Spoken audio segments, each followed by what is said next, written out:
The goose girl. एक बार की बात है, एक रानी और उसकी बेटी देश के सबसे खूबसूरत महल में एक साथ रहते थे। राजकुमारी की एक परी थी जिसे वो बहुत प्यार करती थी। इस परी ने हमेशा उसकी रक्षा की। एक दिन जब राजकुमारी की शादी की उम्र हो गई तो उसने दूसरे देश के राजकुमार से मिलने जाने का फैसला किया।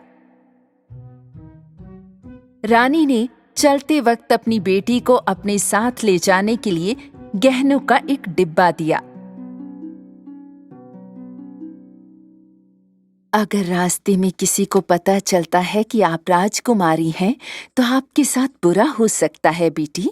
इसलिए किसी सैनिक की बजाय मेरी एक सहायक तुम्हारे साथ रहेगी। अच्छी परी के पास राजकुमारी के लिए उपहार भी थे।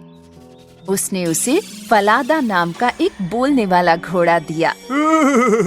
मैं सड़क पर दौड़ने के लिए तैयार हूँ मेरी राजकुमारी। एक और चीज है जो मैं तुम्हें देना चाहती हूँ मेरी राजकुमारी। परी ने राजकुमारी को एक रुमाल दिया जिस पर 3 सितारे थे। ये जादुई रुमाल है राजकुमारी, इसे हमेशा अपने पास रखें और जरूरत पड़ने पर इस्तेमाल करें। राजकुमारी ने अलविदा कहा और फलादा पर बैठ गई और उसकी सहायक एक गधे पर। कुछ घंटे बाद राजकुमारी जंगल की सड़क पर चल रही थी। वो बहुत थक गई थी, इसलिए उसने कुछ आराम करने की सोची।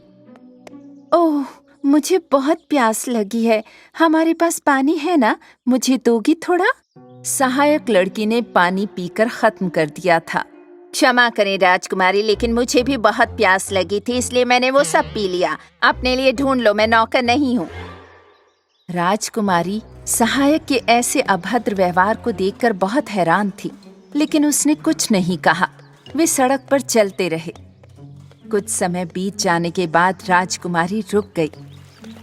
शाही सहायक, क्या आप मुझे उस फव्वारे से पानी लाकर देंगी प्लीज? क्षमा करें राजकुमारी, लेकिन मैं आपकी नौकरानी नहीं हूँ। आप अपने घोड़े से उतरिए और अपना पानी खुद पी लीजिए। राजकुमारी और फलादा की नजरें मिली।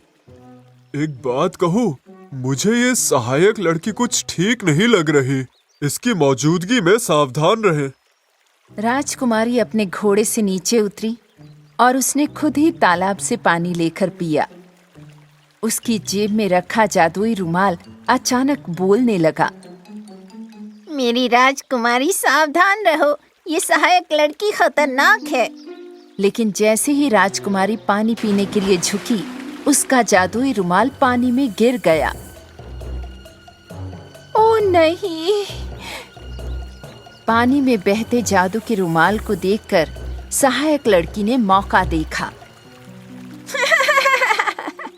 अब आपके पास कोई और शक्ति नहीं बची है। अब से मैं सभी आदेश दूंगी और आप वही करेंगे जो मैं कहूंगी।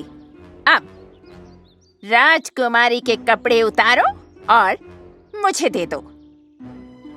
अगर तुम लोगों ने किसी को सच बताया तो मैं तुम्हें जेल में डाल दूंगी। सहायक लड़की ने न सिर्फ राजकुमारी के कपड़े पहने, बल्कि वो उसके घोड़े फलादा पर भी चढ़ गई और आगे बढ़ने लगी। दूसरी ओर असली राजकुमारी अब गधे पर चढ़ गई थी और धीरे धीरे वो उसके पीछे चलने लगी। कुछ देर बाद वे दोनों राजकुमार के महल में पहुंची। जब राजकुमार ने उनका स्वागत किया तो उसने सोचा कि सहायक लड़की राजकुमारी है और उसे अंदर आमंत्रित कर लिया, जबकि असली राजकुमारी बाहर खड़ी रही। ठीक है मेरे राजकुमार, वो सिर्फ एक नौकरानी है। उसे हमारे साथ महल में अंदर आने की जरूरत नहीं है। अच्छा होगा कि आप उसे कोई नौकरी दे दें, ताकि वो अपनी नौकरों वाली औकात ना भूले। राजकुमार ने वैसा ही किया और उसे कॉनराड नाम के एक लड़के से मिलवाया जो हंसों का रखवाला था। कॉनराड की मदद करके आप भी हंसों का चरवाहा बन सकती हैं। मेरे राजकुमार, मेरा आपसे एक और अनुरोध है। क्या आप इस क्रोधी घोड़े को बांध सकते हैं? बेहतर होगा आप उसे जंजीरों में बांध दें। उसने मुझे यहाँ तक आते आते मार ही डाला होता। तो राजकुमार ने एक सहायक को बुलाया और उसे घोड़े को एक खलिहान में बांधने का आदेश दिया। सहायक लड़की ये सुनिश्चित करने की कोशिश कर रही थी कि उसका धोखा गुप्त रहे और उसने राजकुमार को मूर्ख बनाया। असली राजकुमारी दुखी थी और रो पड़ी कि उसका घोड़ा फलादा जंजीरों में जकड़ा हुआ था। वो तुरंत उसे देखने खलिहान में गई। बेचारा फलादा वहाँ जंजीरों में जकड़ा हुआ था। ओ फलादा, ये उन्होंने क्या किया? अगर आपकी रानी माँ ने सुना कि क्या हुआ तो वो बहुत परेशान होंगी मेरी राजकुमारी। निराश होकर राजकुमारी ने अपने घोड़े फलादा को छोड़ दिया और कॉनराड के साथ घास के मैदान में हंसों को चराने लगी। थोड़ी देर बाद वो आराम करने के लिए एक पत्थर पर बैठ गई और सोने के क्लिप खोल दिए जिससे उसके बाल बंधे हुए थे। जब कॉनराड ने इन चमकदार हेयर क्लिप्स को देखा तो वो तुरंत राजकुमारी के बालों के पास पहुंचा। वो उन्हें लेना चाहता था। गोल्डन हेयर क्लिप्स, मुझे ये सुनहरे बाल चाहिए। मेरे बालों को छोड़ दो। उड़ाओ पागल हवा, तेज और सीधे उड़ाओ। कॉनराड की टोपी उड़ाओ और ले जाओ। उसी समय ऐसी पागल हवा चली कि कॉनराड की टोपी उसके सिर से उड़ गई। पहाड़ों पर उड़ती हुई टोपी का पीछा करने के बाद कॉनराड ने आखिरकार अपनी टोपी पकड़ ली। राजकुमारी, जिसने अपने बालों को फिर से बांध लिया था, उसने अपने सुनहरे बालों की क्लिप छिपा दी। सूर्यास्त तक हंसों को एक साथ चराने के बाद कॉनराड और राजकुमारी आखिरकार महल में लौट आए। कॉनराड तुरंत राजा के सामने गया। मैं उस अजनबी के साथ काम नहीं करना चाहता। पर क्यों कॉनराड? वो पागल है। वो अपने घोड़े से बात कर रही थी और मेरी टोपी भी उड़ा दी और मेरा मजाक उड़ा रही थी। इन शब्दों के बाद राजा के मन में संदेह पैदा हो गया। अगले दिन राजा ने गुप्त रूप से राजकुमारी का पीछा किया। राजकुमारी पहले खलिहान में गई और अपने जंजीर वाले घोड़े फलादा से बातें की। घोड़े को बातें करते देख राजा को अपनी आंखों पर विश्वास नहीं हुआ। फिर वो घास के मैदान में गया जहां कॉनराड और राजकुमारी कल हंस चरा रहे थे और वो झाड़ी के पीछे छुप गया। थोड़ी देर बाद उसने राजकुमारी के बालों में सुनहरे बालों की क्लिप देखी।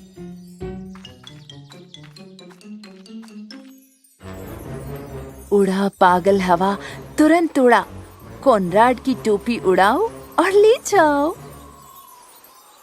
राजकुमारी के इन शब्दों के बाद बहुत ही तेजी से एक पागल हवा चलने लगी और टोपी फिर से उड़ गई। कॉनराड अपनी टोपी के पीछे पहाड़ों तक दौड़ा। इस बीच राजकुमारी ने अपने सुनहरे बालों की क्लिप फिर से अपने बालों में छिपा ली। राजा को ये देखकर बहुत आश्चर्य हुआ और वो चुपके से तुरंत महल में लौट आया। शाम को राजा ने राजकुमारी को अपनी उपस्थिति में बुलाया। उसने उससे उसके बोलने वाले घोड़े फलादा और सुनहरे बालों की क्लिप और जंगली हवा के बारे में पूछा। राजा के ये पूछने पर राजकुमारी रोने लगी। मैं आपको नहीं बता सकती महाराज। अगर मैंने ऐसा किया तो मैं जेल चली जाऊंगी। सच बोलने से बिल्कुल भी मत डरो जवान लड़की, बताओ मुझे। राजकुमारी ने शुरू से राजा को एक एक करके सारी घटनाएं बताईं। रास्ते में उसके साथ जो कुछ भी हुआ था। तो तुम असली राजकुमारी हो। चिंता मत करो, तुम्हें कोई नुकसान नहीं पहुंचाएगा। अब जाओ और राजकुमारी की तरह तैयार हो जाओ। राजा ने तुरंत अपने पुत्र राजकुमार को बुलाया और उसे सब कुछ बताया। उसी शाम नकली राजकुमारी से बिना कुछ कहे राजकुमार ने महल में भोज का आयोजन किया। असली राजकुमारी राजकुमार के एक तरफ और नकली दूसरी तरफ बैठी थी। असली राजकुमारी की सुंदरता मुग्ध कर देने वाली थी, लेकिन नकली राजकुमारी ने उसे नहीं पहचाना। ये लड़की कौन है और यहाँ दावत में क्या कर रही है?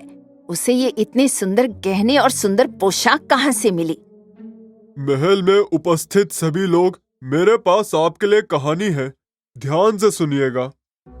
राजा ने इस तरह बताना शुरू किया कि राजकुमारी के साथ क्या हुआ था, जैसे कि ये किसी और की कहानी हो। अंत में उन्होंने सभी से पूछा कि झूठ बोलकर लोगों को धोखा देने वाले को कैसी सजा दी जाए। उस झूठे को सबसे भारी सजा दी जानी चाहिए मेरे राजा। उसके पैरों को जंजीर से बांधकर हमेशा के लिए कैद कर लेना चाहिए। क्या वाकई? लेकिन इस कहानी में तुम ही वो झूठी हो। तुमने अपने आप को खुद दंड दिया है। सैनिकों, इस झूठी को मेरी नजरों के सामने से ले जाओ। इस प्रकार सहायक लड़की को झूठ बोलकर राजकुमारी का जीवन बर्बाद करने की सजा भुगतनी पड़ी। राजकुमार ने उस रात असली राजकुमारी के सामने शादी का प्रस्ताव रखा। तब राजकुमारी और राजकुमार खलिहान में गए और बात करने वाले घोड़े फलादा को भी बचाया। आखिरकार सच सामने आ ही गया राजकुमारी। अगर आपकी रानी माँ ये पल देखती तो वो खुशी से रो पड़ती। राजकुमारी और राजकुमार ने एक नया जीवन शुरू किया, जिसमें वे अब बहुत खुश थे। और राजकुमारी की नेक दिल परी हमेशा उनके साथ रहती थी, जो उन्हें हमेशा के लिए हर बुराई से बचाती थी।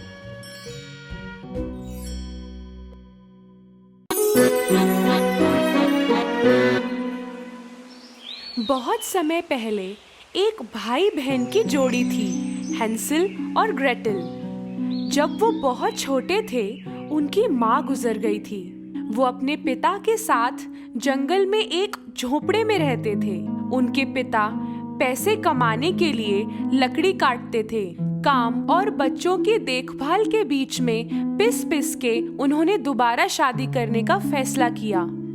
उनकी नई पत्नी बहुत अमीर परिवार से थी। उनको पसंद नहीं था कि वे गरीब थे और एक झोपड़े में रहते थे, और उसे अपने सौतेले बच्चों से बहुत नफरत थी। सर्दियों की एक रात सोने से पहले हैंसल और ग्रेटल को कुछ सुनाई दिया। उनकी नई माँ उनके पिता से कुछ बोल रही थी। सर्दियों में गुजारा कैसे करेंगे? खाने का सामान कम पड़ेगा। इन बच्चों को भगाओ, वरना हम सब मरेंगे। उनके पिता ने आवाज उठाई, तुम चुप रहो। मैंने सोच लिया है, कल इनको कहीं दूर जाके छोड़ देंगे। ये सुन के ग्रेटल रोने लगी।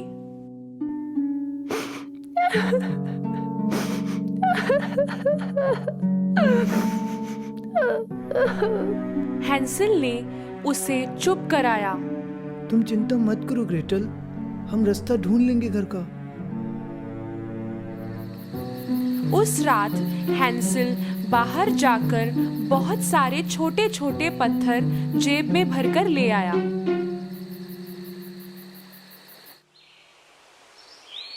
अगली सुबह वो सब घर से दूर जाने लगे। उनके पिता ने बताया कि वो पिकनिक पे जा रहे हैं। चलते चलते चुपके से हैंसल पत्थर गिरा गिरा के निशानी बना रहा था।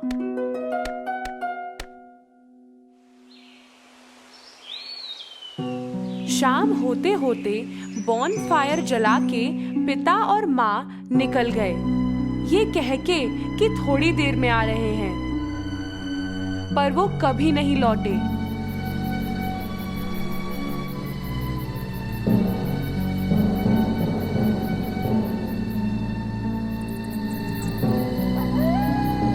रात ढलते ही जंगली जानवरों की आवाजें चारों ओर गूंजने लगी। ये सब सुन सुन के हैंसल और ग्रेटल वही आग के पास ही बैठे रहे जब तक कि चांद नहीं आया। अब वो उनके डले हुए पत्थरों को देख देख कर घर की ओर जाने लगे। अच्छा किया हैंसल कितने समझदार हो तुम। जब दोनों घर पहुंचे, पिताजी चौंक गए पर खुश भी थे, और माँ दिखा रही थी जैसे वो खुश थी, पर सब नाटक था। वो बिल्कुल भी खुश नहीं थी। 3 दिन बाद उनकी माँ ने वापस उनसे पीछा छुड़ाने की कोशिश की। इस बार उन्होंने रात को दोनों के दरवाजे बंद कर दिए ताकि हैंसल फिर से पत्थर चुनने ना जा पाए। पर हैंसल था समझदार। अब की बार जाते हुए उसने ब्रेड के टुकड़े अपने पॉकेट में रख लिए और उनकी निशानी बनाता गया।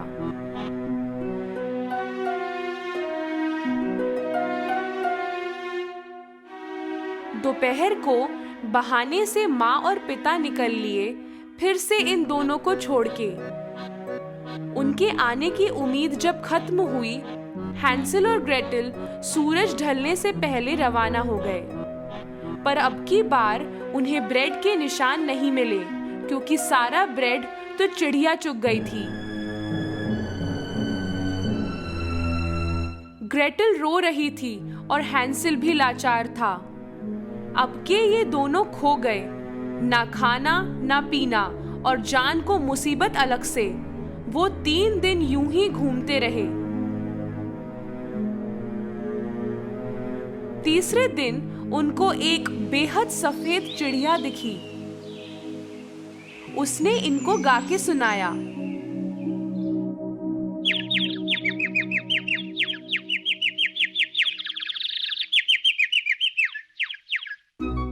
वो उस पल अपनी भूख भूल के उस चिड़िया के पीछे गए और पीछा करते हुए पहुंचे एक अजीब से घर के बाहर। इस घर की दीवार ब्रेड की थी, छत केक की और खिड़कियां बनी थी कैंडी से, और सब तरफ क्रीम ही क्रीम। हैंसल और ग्रेटल खुशी के मारे रुक ना पाए। सारी थकान भूल के उस घर की ओर भागे। जैसे ही वो उससे कुछ खाने को गए, अंदर से एक आवाज आई। अरे कौन काट रहा है मेरे घर को? उनको दरवाजे पर एक बहुत प्यारी सी दादी माँ दिखी। उन्होंने उनको सारी घटनाएं बताई, तो उन्होंने उन दोनों को अंदर बुला लिया। घर के बाहर और अंदर बिल्कुल अलग था। अंदर अंधेरा था और अच्छा महसूस नहीं हो रहा था, पर भूख से परेशान उन दोनों ने ज्यादा सोचा नहीं। उस औरत ने उन्हें तरह तरह की चीजें खिलाई, ऐसी भी जो उन्होंने पहले कभी नहीं खाई थी। और रात को जिस पे सोए वो बिस्तर इतना मुलायम। सुबह उठे तो देखा कि वो औरत नहीं थी कहीं। उन्हें ढूंढने लगे दोनों। वहीं उन्हें एक छोटा सा दरवाजा दिखा। अंदर गए तो बक्से भर के खजाना पड़ा था। दोनों चौंक गए। हैंसल और पास से देखना चाहता था। तभी उनकी आवाज फिर आई। क्यों जी, क्या कर रहे हो? दोनों घूमे और वो चुड़ैल ठीक सामने खड़ी थी। मालूम हुआ कि वो औरत एक चुड़ैल थी जो इन बच्चों को अपने तहखाने ले जाने के लिए ललचा रही थी। उन्होंने भागना चाहा पर दरवाजा बंद हो गया। चुड़ैल ने हैंसल को बालों से पकड़ा और एक पिंजरे में डाल दिया। ग्रेटल को वो किचन ले आई घसीट के। तेरा भाई बहुत दुबला है, उसे मोटा करने के लिए खाना बना। मोटा ताजा होगा तो मुझे उसे खा के मजा आएगा। पर तू कुछ मत खाना, सिर्फ वही खाएगा।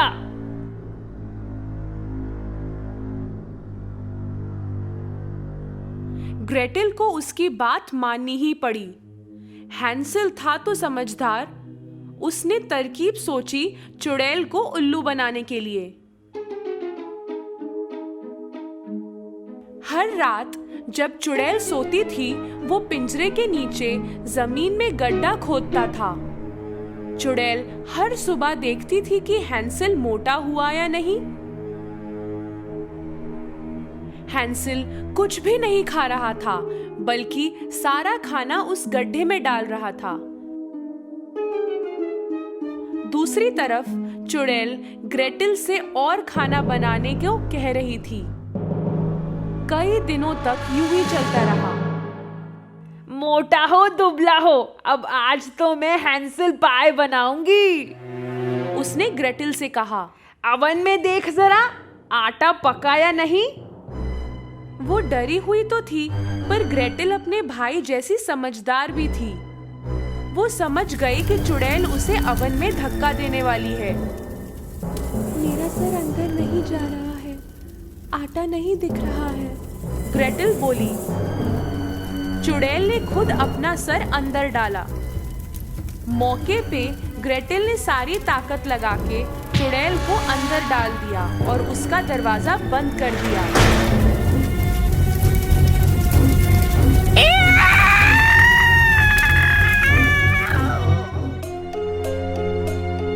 ग्रेटेल को पता था कि चाबी कहाँ रखी है।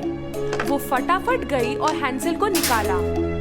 अवन से आग निकल के पूरे घर में फैल चुकी थी। वो दोनों वहां से निकल के जंगल की ओर भागे, पर कहाँ जाए ये उन्हें भी नहीं मालूम था। कुछ देर बाद उन्हें एक नदी मिली। एक बड़े से बतख ने उन्हें वो नदी पार कराई। उन्होंने इधर उधर देखा तो उन्हें मालूम चला कि वो कहाँ हैं।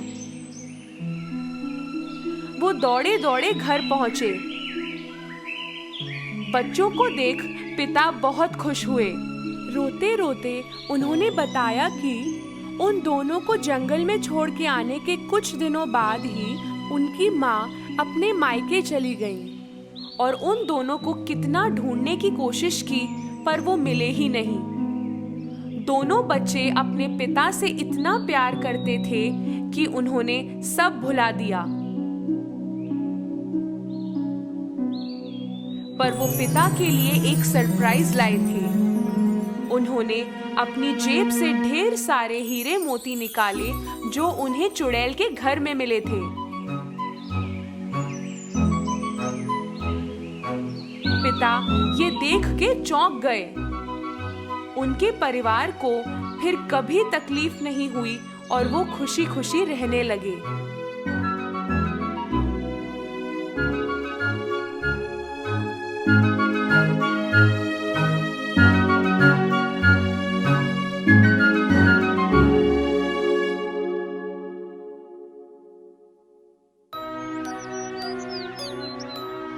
एक समय की बात है, दो बहनें थी, मंजिता और लरीना, जो एक छोटी सी झोपड़ी में रहती थी। मंजिता मेहनती थी। वो अपने खाली समय में पिता के किराने की दुकान में काम करती थी।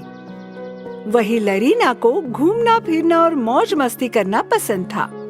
जब वो उब गई, वो नदी किनारे गई और नदी के पानी में देखते हुए उसने बालों में कंघी की। आज मैं फिर से बहन से भी ज्यादा खूबसूरत लग रही हूँ। एक दिन मंजिता और लरीना के पिता एक लंबी यात्रा पर चले गए, जहाँ से कभी वापस नहीं आए। हालांकि मंजिता पिता को जाते देखकर बहुत दुखी थी, लरीना खुश थी। अब रोज मैं सुबह तक नदी के किनारे बैठ सकती हूँ। उसके पिता के चले जाने के बाद मंजिता ने और मेहनत करनी शुरू कर दी। वो झाड़ू लगाती, दोपहर में स्वादिष्ट सूप बनाती और कपड़े धोती। लरीना का एकमात्र काम था बहन को तकलीफ देना। वो कालीन को गंदा करती, पके हुए सूप में ठंडा पानी डालती। सूप अभी भी ठंडा क्यों है? और ये कालीन गंदे क्यों हैं? मैंने अभी उन्हें साफ किया था। आप जिन जानवरों को खाना खिलाते हैं उन्होंने गंदा कर दिया है। हो। एक दिन लरीना टहलने जंगल में निकली। वो केवल कच्चा फल तोड़ रही थी और उन्हें नदी में फेंक रही थी। इसी बीच एक बूढ़ी औरत जो धीरे धीरे चल रही थी उसके पास आई। नमस्कार सुंदर लड़की, मुझे भूख लगी है, क्या तुम मुझे कुछ फल दोगी? लरीना ने बुढ़िया को बेस्वाद जंगली स्ट्रॉबेरी दी जो उसने अभी अभी चुनी थी। आप इसे जितना चाहे खा सकती हैं, ये दुनिया की सबसे स्वादिष्ट स्ट्रॉबेरी है। बूढ़ी औरत ने जैसे ही वो स्ट्रॉबेरी खाई उसके पेट में दर्द होने लगा। क्या ये स्ट्रॉबेरी स्वादिष्ट है? ओह, फिर भी धन्यवाद। जब लरीना घर लौट रही थी बुढ़िया वहीं पर सो गई। जब मंजिता बाहर जंगल में सब्जियां चुन रही थी उसने बूढ़ी औरत को देखा जो बीमार पड़ी थी। वो तुरंत उसे घर ले आई और उसे बिस्तर पर लिटा दिया। ये महिला हमारे घर क्या कर रही है? उससे दुर्गंध आ रही है। ऐसा मत कहो लरीना, दादी बहुत बीमार है, हमें उसे स्वस्थ भोजन खिलाना चाहिए। मंजिता ने गर्मा गर्म सूप बनाया और बूढ़ी औरत के लिए हर्बल चाय भी। वहीं दूसरी ओर लरीना ने चुपके से सूप फेंक दिया और हर्बल चाय में मिट्टी डाल दी। लरीना, क्या तुमने हर्बल चाय में मिट्टी डाली? मुझे बताओ। नहीं, ये मैंने नहीं डाली, उस बूढ़ी औरत ने खुद डाल दी। थोड़े दिनों में बूढ़ी औरत ठीक हो गई। तुम एक नेक दिल लड़की हो मंजिता। यदि तुम कभी बीमार पड़ती हो तो इन ब्लूबेरी को रोज खाना, तुरंत ठीक हो जाओगी। मंजिता जो घर के काम अकेले करते करते थक गई थी अंत में बहुत बीमार पड़ गई और उसने बिस्तर पकड़ लिया। लरीना, क्या तुम ब्लूबेरी ला सकती हो जो उस दादी ने मुझे दी थी?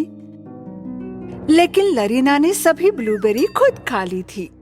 यहाँ कुछ नहीं है, तुम जिन पक्षियों को दाना डालती हो उन्होंने खाई होगी। मंजिता और भी सुस्त हो गई और पसीने से लथपथ हो गई। वहीं लरीना घर से निकल गई और बाल संवारने नदी पर चली गई। उस समय बूढ़ी औरत पुनः उसके सामने प्रकट हुई। अरे छोटी बच्ची, तुम्हारी बहन कहाँ है? वो अपने काम पर चली गई है, तुम्हें क्या करना है? बूढ़ी औरत को एहसास हुआ कि लरीना झूठ बोल रही थी। वो तुरंत मंजिता को देखने उसके घर गई। जब बूढ़ी औरत ने इस जवान लड़की को देखा जिसने उसकी मदद की थी, वो बीमार थी। वो बहुत परेशान हुई और बहुत देर तक रोती रही। लरीना जो उन्हें खिड़की से देख रही थी जोर से हंस दी। तभी बुढ़िया एक सुंदर परी में बदल गई। लरीना परी को देखकर बहुत हैरान हो गई। वो खुशी खुशी घर में दाखिल हुई। तुम एक परी हो। मैंने तुम्हारे लिए अपना घर खोल दिया। अब मेरी इच्छा पूरी करो। मुझे दुनिया के सबसे सुंदर बाल दो, जल्दी करो। अब जादू का प्रयोग करो और मेरी इच्छा पूरी करो। परी ने लरीना को पहली बार देखा तो वो बूढ़ी औरत में बदल गई देखने के लिए कि लड़की कैसी है। मैंने हमेशा तुम्हें मदद करने का एक मौका दिया, लेकिन तुमने हमेशा बुरा किया। उसी क्षण परी ने उसकी जादू की छड़ी घुमाई और लरीना के बाल जटाओं में बदल गए। आह, मेरे बालों को क्या हुआ? वे बहुत बदसूरत है। लरीना डर के मारे नदी के किनारे भाग गई और उसने बालों को देखा। उसके सिर के चारों ओर मक्खियां उड़ रही थी और उसकी जटाएं जमीन में धंस गई थी। मैं बहुत बदसूरत हो गई हूँ। अब मैं खुद को नहीं देखना चाहती हूँ।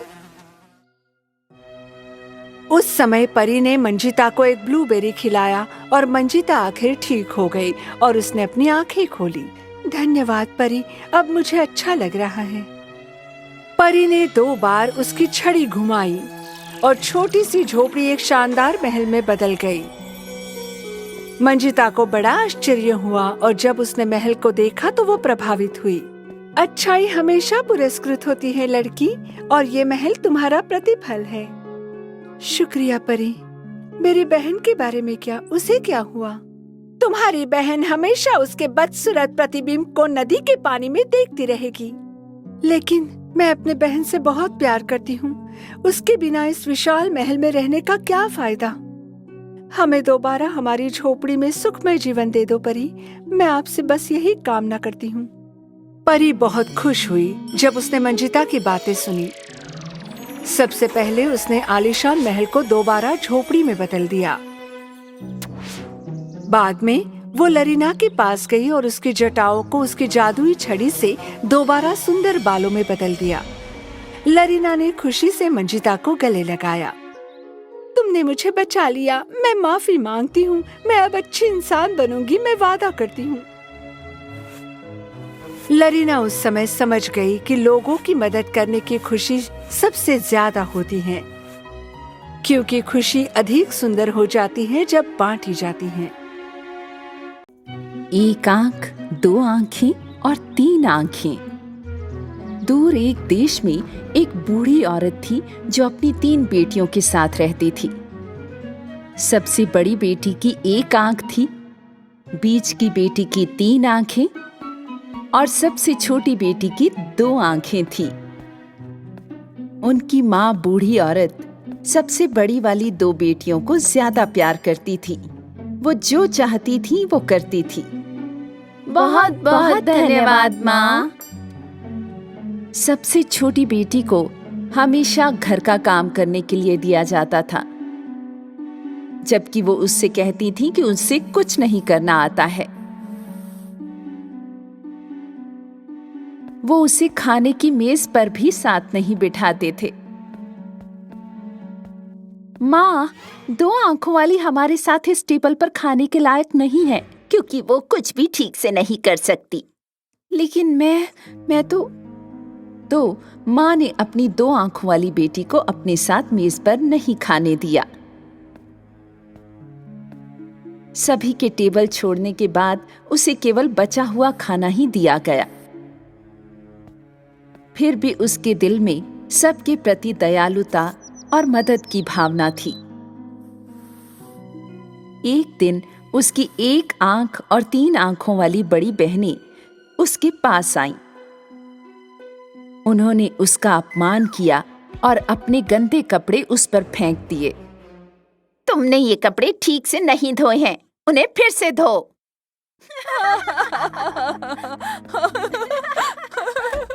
2 आंखों वाली रोते हुए घर से बाहर निकली। वो फिर से कपड़े धोने के लिए नदी पर चली गई। मेरी बहनें मेरे साथ ऐसा क्यों कर रही हैं? मैंने कभी उनके साथ ऐसा नहीं किया। जब 2 आंखों वाली लड़की रो रही थी, उसके सामने एक परी आ गई। परी ने अपनी चमकीली पोशाक से 2 आंखों वाली लड़की को चकाचौंध कर दिया, लेकिन उसने अपना चेहरा उससे छिपा रखा था। तुम रो क्यों रही हो खूबसूरत लड़की? क्योंकि मैं सबसे छोटी हूँ घर में।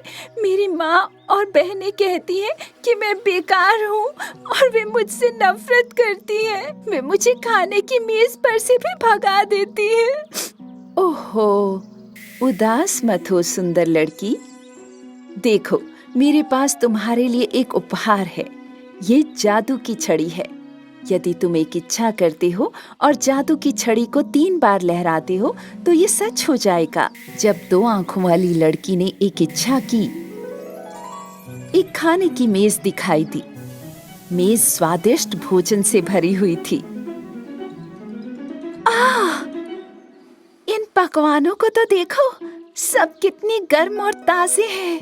2 आंखों वाली लड़की को कई दिनों से भूख लगी थी, इसलिए उसने मेज पर रखा खाना खाना शुरू किया।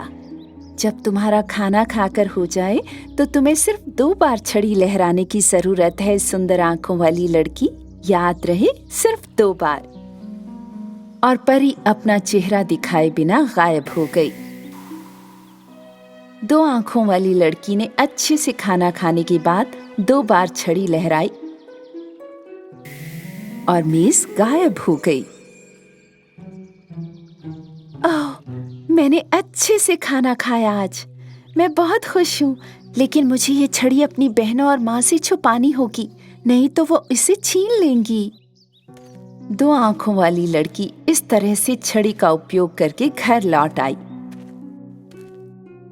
उसने टेबल पर बचा हुआ खाना देखा, लेकिन पेट भरा होने के कारण उसने उसे नहीं खाया। 2 आंखों वाली ने उसकी चलने की छड़ी ली और हर रोज की तरह बाहर चली गई। वो पानी के किनारे पर गई, अपनी छड़ी लहराई और जितना चाहा उतना खाया। लेकिन एक दिन जब वो घर लौटी तो उसकी बड़ी बहनें 1 आंख वाली और 3 आंखों वाली ने अपनी छोटी बहन 2 आंखों वाली में बदलाव देखा। हर बार जब ये बाहर जाती है तो वापस आने पर मुस्कुराती क्यों रहती है? और ये हमारे बचाए हुए खाने को भी नहीं खाती आजकल। अगले दिन जब 2 आंखों वाली बाहर निकली तो ईर्ष्यालु बहनों ने उसका पीछा किया। कुछ देर बाद 2 आंखों वाली झील के किनारे पहुंच गई। उसने एक इच्छा की और 3 बार छड़ी लहराई और स्वादिष्ट भोजन से भरी मेज उसके सामने प्रकट हो गई।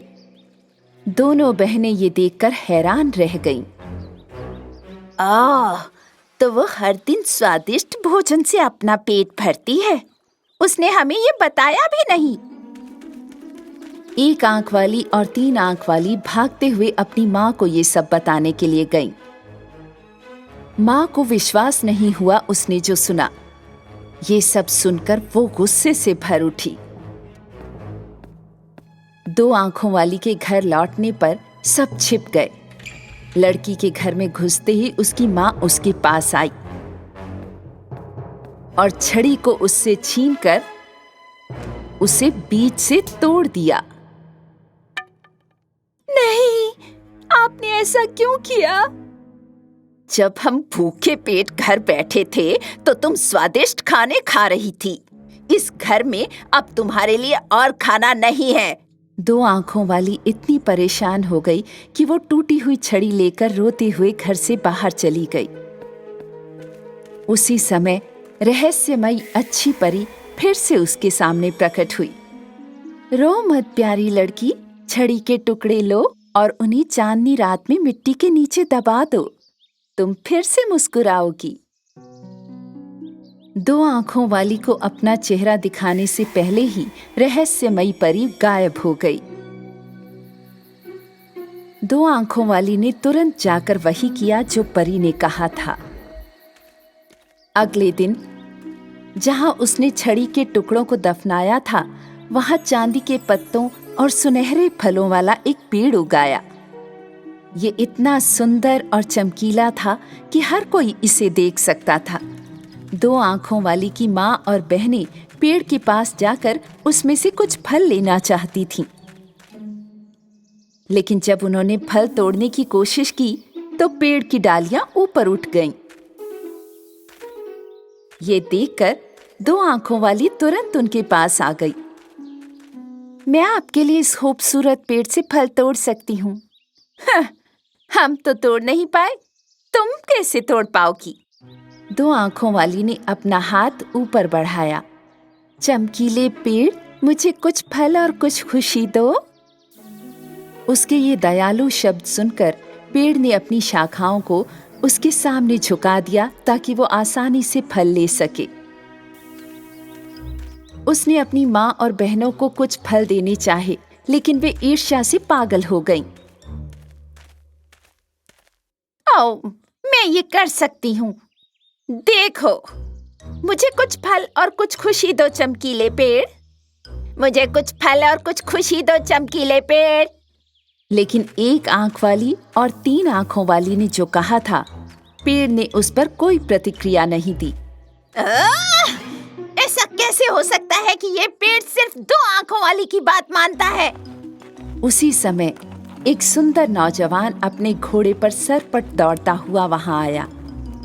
यहाँ से दफा हो जाओ दो आंखों वाली, झाड़ियों के पीछे छिप जाओ, हमें शर्मिंदा मत करो।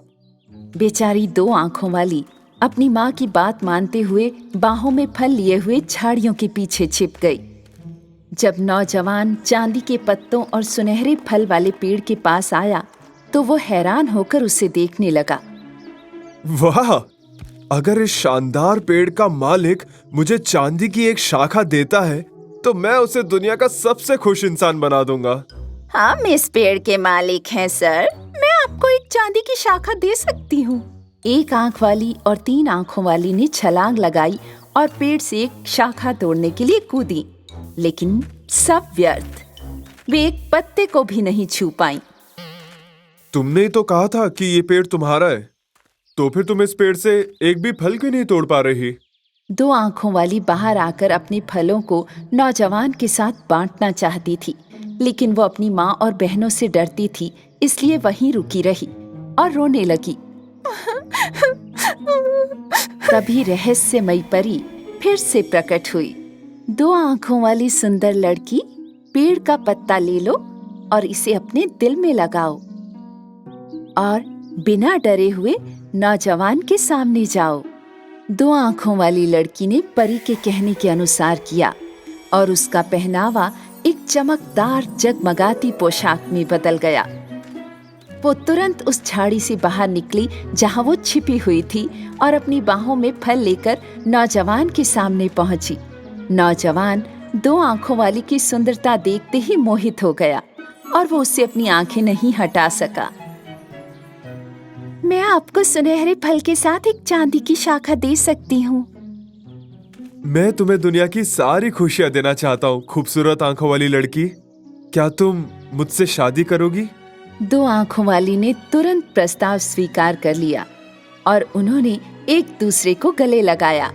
ये देखकर ईर्ष्यालु बहनों और माँ ने दो आंखों वाली से माफी मांगी। हमने सोचा था कि तुम्हें कुछ नहीं आता क्योंकि तुम हमसे छोटी हो, लेकिन तुम सचमुच बहुत दयालु हो, हमें माफ करना बहन। दो आंखों वाली ने अपनी बहनों और माँ को माफ कर दिया। चांदी का पेड़ अब तुम्हारा है, तुम जितने चाहो इससे फल ले सकते हो। दो आंखों वाली के इन सुंदर शब्दों के बाद रहस्यमयी परी चांदी के पत्ते के पेड़ के ऊपर प्रकट हुई और पहली बार अपना चेहरा दिखाया। दो आंखों वाली ये देखकर बहुत हैरान हो गई कि परी की तीन आंखें थी और उसने महसूस किया कि लोगों को अच्छा करने के लिए सिर्फ एक अच्छे दिल की जरूरत होती है, चाहे वे कितने भी अलग क्यों ना दिखें। और फिर दो आंखों वाली और नौजवान घोड़े पर सवार होकर अपने महल की ओर चल दिए।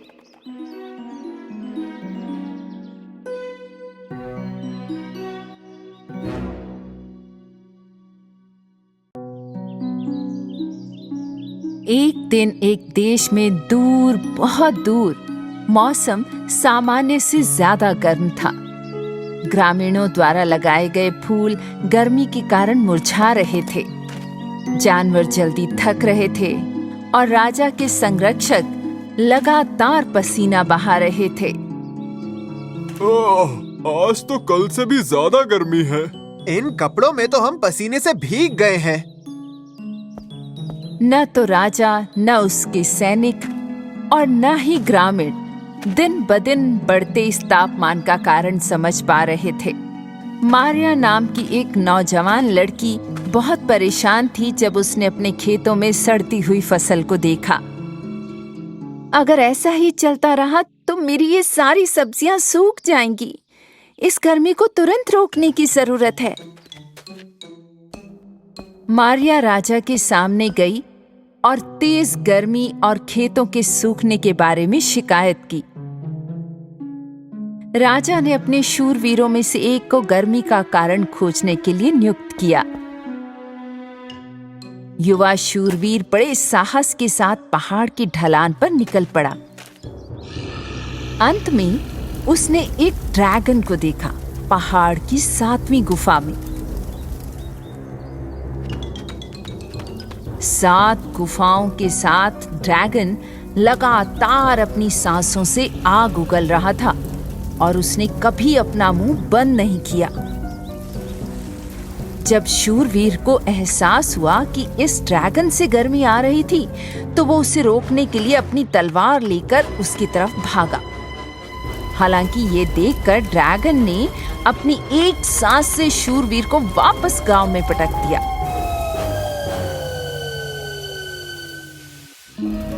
और उसके मुंह से गांव पर आग का उगलना जारी रहा। शूरवीर कवच से काला हुआ ग्रामीणों के बीच से गुजरा। मारिया और अन्य ग्रामीण शूरवीर की ये हालत देखकर बहुत दुखी थे।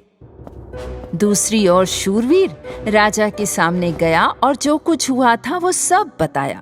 मेरे राजा, गुस्से में एक ड्रैगन लगातार हमारे गांव के ऊपर आग उगल रहा है, इसीलिए तापमान बढ़ता जा रहा है। एक ड्रैगन? हाँ, देखिए, ड्रैगन की आग ने मेरे कवच का क्या हाल कर दिया है। राजा ने जो सुना उसे उस पर विश्वास नहीं हो रहा था। कई दिनों तक उन्होंने खुद को अपने कमरे में बंद कर लिया और सोचने लगे कि वे ड्रैगन को कैसे हरा सकते हैं। फिर उन्होंने अपने दोस्त हैरल्ड को बुलाया और उसे एक काम सौंपा। हैरल्ड ने गांव के लोगों को अपने आसपास इकट्ठा किया और राजा की इच्छा की घोषणा की। हमारे गांव के तापमान का कारण 7 गुफाओं वाले पहाड़ की 7वीं गुफा में रहने वाला एक ड्रैगन है।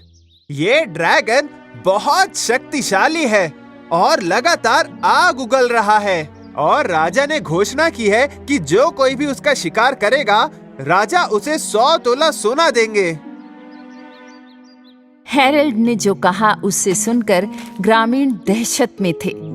उनमें से हर एक ने अपने कदम पीछे खींच लिए और घरों को लौटने लगे।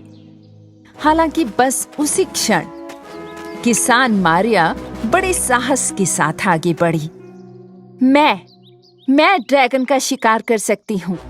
क्या तुम सिर्फ एक खेत खोदने वाली लड़की हो? हमें मजबूत और पराक्रमी पुरुष योद्धाओं की जरूरत है। क्या तुम्हारे बीच कोई भी ऐसा नहीं है?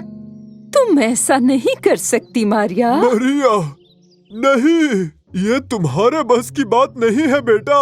हर तरफ सन्नाटा था।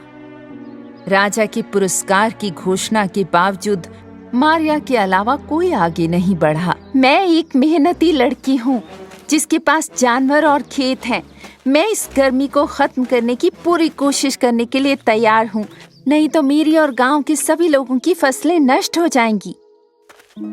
ना ही हैरल्ड और ना ही गांव के बाकी लोगों ने मारिया की बातों पर ध्यान दिया।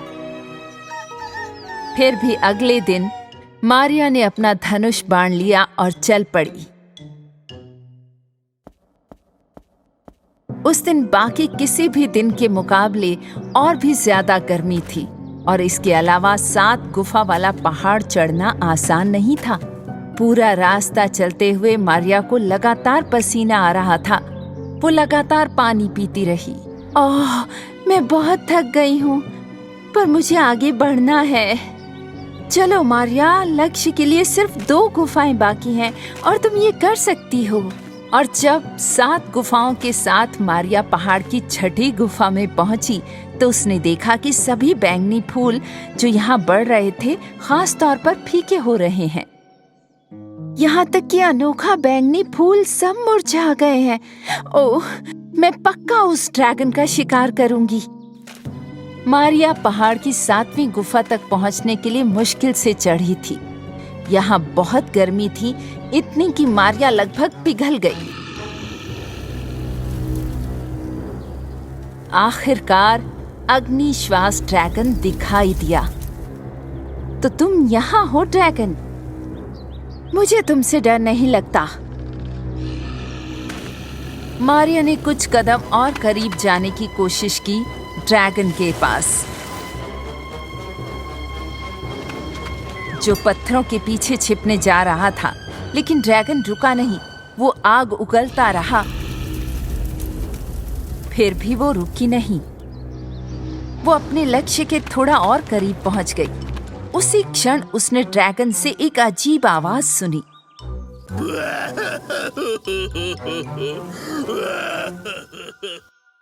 हाँ, ये ड्रैगन वो रो क्यों रहा है?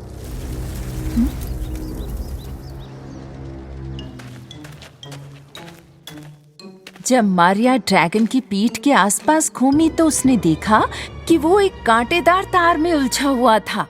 अरे नहीं नहीं, ये तो बहुत डरावना है, इसलिए तुम चिल्लाते रहते हो और आग उगलते हो। बेचारा ड्रैगन। उसने कांटेदार तार को बाहर निकाला, हालांकि ये बहुत मुश्किल था। इसका तो एक भी कांटा चुभ जाए तो कितना दर्द होता है। आउच! ओह, किसे पता था कि ड्रैगन को कितनी चोट लगी है। इस दौरान ड्रैगन ने अचानक अपना चेहरा मारिया की ओर कर लिया। उसने गुस्से भरी नजर में उसकी ओर देखा और गुस्से में फटने ही वाला था कि तभी मारिया ने उसे वो कांटा दिखाया जो उसने निकाल दिया था। जब ड्रैगन को एहसास हुआ कि उसने कांटों से छुटकारा पा लिया है तो वो बहुत खुश था। उसने मारिया को धन्यवाद दिया और फिर उसने उसे अपनी पीठ पर बिठा लिया और आकाश में उड़ने लगा। गांव वाले बहुत खुश हुए जब उन्होंने महसूस किया कि तापमान सामान्य हो गया था और उन्होंने आकाश की तरफ मारिया को ड्रैगन की पीठ पर बहादुरी से उड़ते हुए देखा। ये मारिया है, बहुत खूब, वाह! ओह मारिया, तुमने कमाल कर दिया। वाह, क्या बात ये तो अद्भुत है। ओह मारिया, तुमने तो कमाल कर दिखाया। अगली सुबह मारिया राजा के सामने पेश हुई और बताया कि कैसे उसने ड्रैगन को बचाया। इस साहस और परोपकार के साथ उसने दिखाया वो राज्य की एकमात्र शूरवीर लड़की है।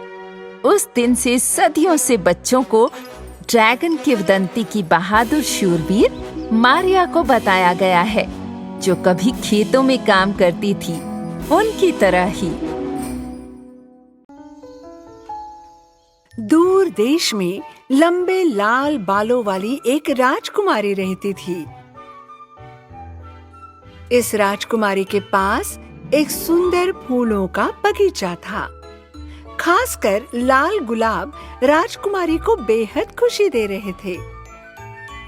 शाम के समय जब देश में लोग सोने के लिए बिस्तर पर जाते, रोज राजकुमारी महल की बालकनी से बाहर जाती और 3 बार ताली बजाती। इस आवाज को सुनकर एक नन्ही सुनहरी चिड़िया गुलाब राजकुमारी के हाथ में उड़ जाती और उसी क्षण राजकुमारी के बाल चमकने लगते। प्यारा पक्षी खूबसूरती से गाना शुरू कर देता और राजकुमारी अपनी मखमली आवाज में एक लोरी गाती।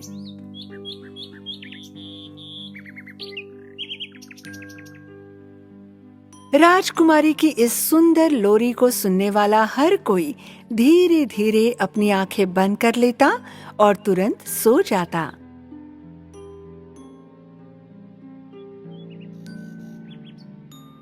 मीठे सपने और शुभ रात्रि मेरे देश के खूबसूरत लोगों। जबकि रातें शांति और आनंद में गुजर रही थी, रोज राजकुमारी के लिए धन्यवाद। एक दिन एक नुकीली टोपी वाली एक चुड़ैल उड़ती हुई झाड़ू के साथ गुलाब राजकुमारी के महल में आई। ला रा रा रा रा। मैं अब इस राजकुमारी का गाना नहीं सह सकती, मैं तंग आ गई हूँ। जादू करने वाली चुड़ैल ने राजकुमारी पर एक दुष्ट जादू डालने का फैसला किया। अलकाजम, पलकाजम, गुलाबों को मुरझाने दो, गुलाब राजकुमारी को चुप रहने दो। उस समय राजकुमारी के बाल कोयले की तरह काले हो गए। मेरे बालों के साथ क्या हो रहा है? वे सभी काले हैं और अभी सोने का समय है। राजकुमारी अपने काले बालों के साथ अपने लोगों के लिए एक लोरी गाने के लिए बालकनी से बाहर चली गई। उसने 3 बार ताली बजाई। सुनहरी चिड़िया फिर उड़ी और उसके हाथ पर आ गिरी। रोज प्रिंसेस के काले बाल फिर से चमक रहे थे। हालांकि राजकुमारी सोच रही थी कि उसके लाल बालों का क्या हुआ। वो चिड़ियों के साथ अपनी लोरी गाने लगी। देश में हर कोई गहरी नींद में सो गया, लेकिन अच्छे सपनों के बजाय भयानक बुरे सपने आने लगे। यहाँ तक कि बच्चे भी जो रोते रोते जागते गए। मम्मी!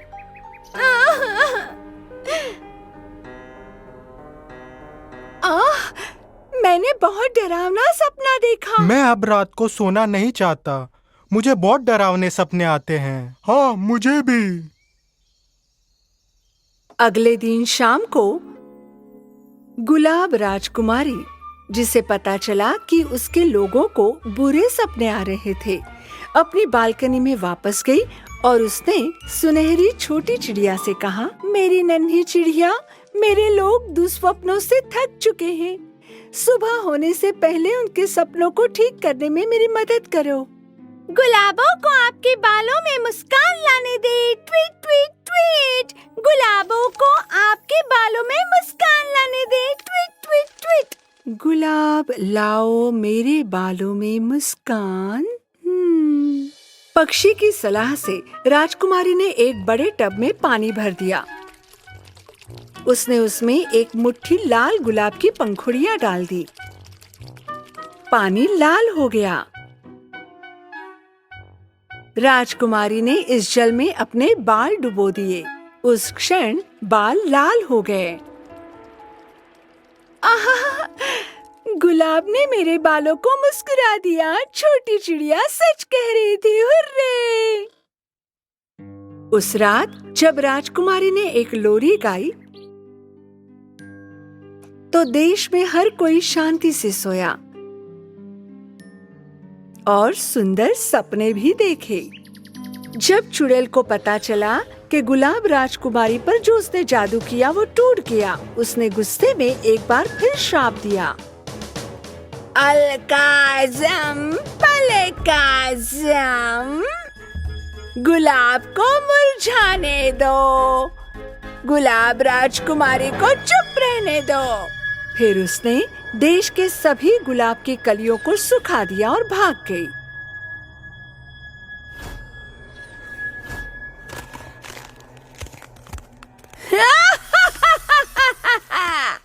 गुलाब राजकुमारी बहुत परेशान थी जब उसने देखा कि उसके बाल फिर से कोयले की तरह काले हो गए। नहीं, फिर से मेरे साथ ये क्या हो रहा है? राजकुमारी ने अपने सहायकों से उसके बालों को ठीक करने के लिए तुरंत गुलाब की पंखुड़ियां लाने को कहा। हालांकि सहायकों को बगीचे या देश में एक भी गुलाब नहीं मिला। अब मैं क्या करूंगी? छोटी चिड़िया, मुझे बताओ। गुलाब आपके बालों में मुस्कान लेकर आए। Tweet tweet tweet. लेकिन पूरे देश में एक भी गुलाब नहीं है। रुको, मत जाओ। गुलाब राजकुमारी इतनी परेशान थी कि वो जोर जोर से रोने लगी। उसकी आंखों से बहते आंसू जमीन पर गिर पड़े।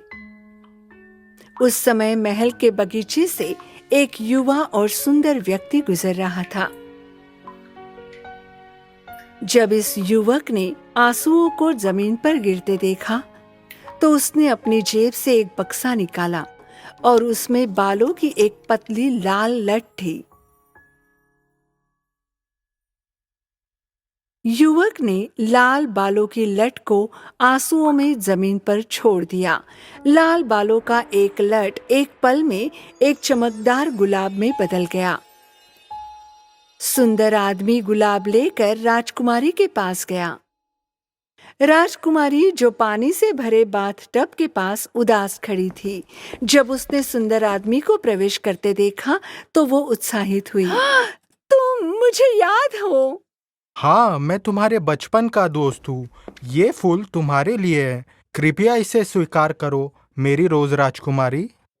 राजकुमारी बहुत खुश थी जब उसने देखा कि उसका बचपन का दोस्त उसके लिए लाल गुलाब लाया था। इसके तुरंत बाद उसने गुलाब को टब में फेंक दिया।